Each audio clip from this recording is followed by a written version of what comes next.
Comparaison des analyses néoclassiques et keynésiennes du marché du travail. Ces analyses sont des conceptions radicalement différentes. Première différence, l'organisation du marché du travail. Selon les néoclassiques, il y a une égalité des droits des offreurs et des demandeurs. Ainsi, aucun acteur ne peut imposer ses décisions.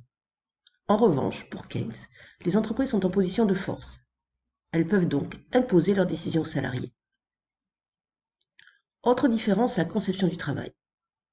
Pour les néoclassiques, le travail est une marchandise comme une autre, alors que pour Keynes, le travail n'est pas une marchandise comme les autres, car il va notamment assurer un revenu aux individus. Les déterminants de l'offre de travail vont être différentes chez les néoclassiques et les keynésiens. Chez les néoclassiques, les individus vont être rationnels et égoïstes. Ainsi, ils vont maximiser leur satisfaction en tenant compte d'une contrainte. Leur temps est limité. Ils vont donc faire un arbitrage entre, d'un côté, leur temps de travail et de l'autre, leur temps de loisir. Pour cela, ils vont opérer un calcul coût-bénéfice. Avant de travailler, ils vont regarder le coût du travail, c'est-à-dire la pénibilité du travail, puisque l'individu préfère consacrer du temps au loisir. Ainsi, plus le nombre d'heures de travail est forte, plus la pénibilité du travail va être forte.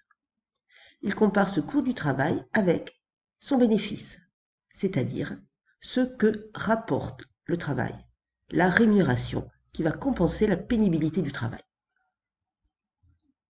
Or, pour les néoclassiques, l'effet revenu va être dépassé par l'effet substitution.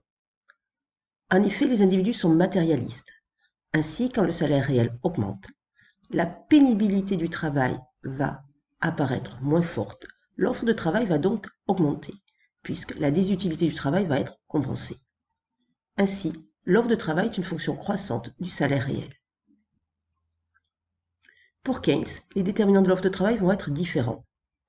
En effet, selon lui, l'offre de travail ne dépend pas du salaire réel, puisque le salaire est le seul revenu des individus et que les salariés ne peuvent déterminer leur durée de travail. Celle-ci va être fixée de manière légale. En revanche, selon Keynes, l'offre de travail va dépendre de variables socio-économiques, par exemple la fécondité passée, ou bien la législation de l'emploi, par exemple l'âge de la retraite. Ainsi, l'offre de travail est constante à court terme, elle ne va pas dépendre du taux de salaire réel.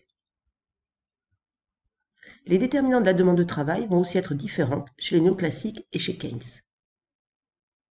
Pour les néoclassiques, l'objectif de l'entreprise c'est de réaliser le profit maximum.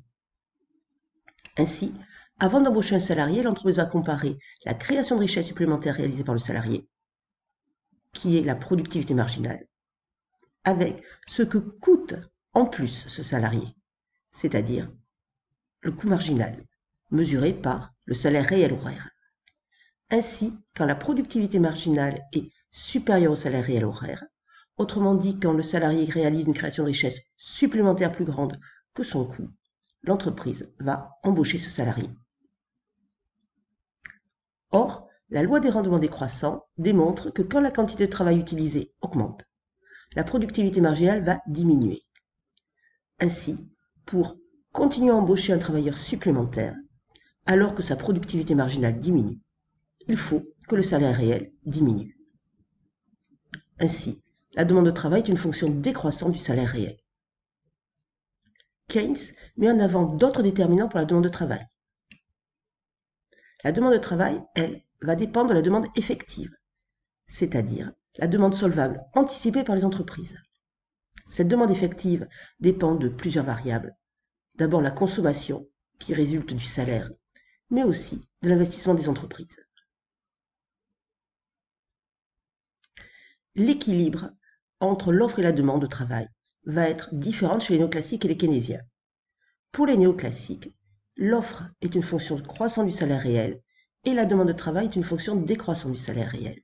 Ainsi, la confrontation entre l'offre et la demande va déterminer un équilibre et cet équilibre va être durable.